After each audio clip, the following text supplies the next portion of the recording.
Sir கட்சியை பத்தி இப்ப நாங்க பேச விரும்பல சார். டிஎம்கே டிவிகே எல்லாம் நீங்க பேசாதீங்க சார். நாங்க அந்த யூனிஃபார்மை கலட்டுனா நாங்க ஒரு நார்மல் பர்சன், ஒரு குடும்ப பெண்ணு, அவ்வளவுதான் சார். நீங்க அதை கொண்டுட்டு வராதீங்க.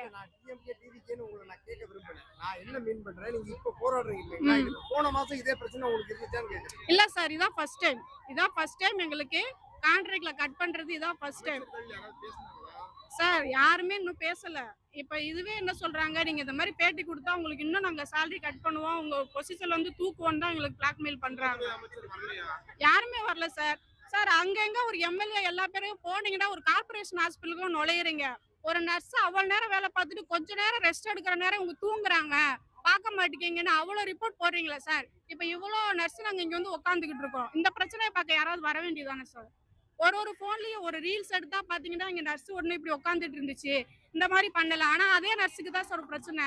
அதுவும் சேலரி பிரச்சனை சார். ஒரு குடும்பத்திலயும் அவங்க எவ்வளவு கஷ்டம். இப்ப நானே ஒரு சிக்கா ஒரு பையனை வச்சுக்கிட்டு இருக்கிறேன். அங்க சேலரி வச்சுட்டு தான் நாங்க அதை பார்த்துட்டு இருக்கிறோம். அதை கட் பண்ணி போட்டா என்ன சார் பண்றது? இதான் சார் எங்க போராட்டம்.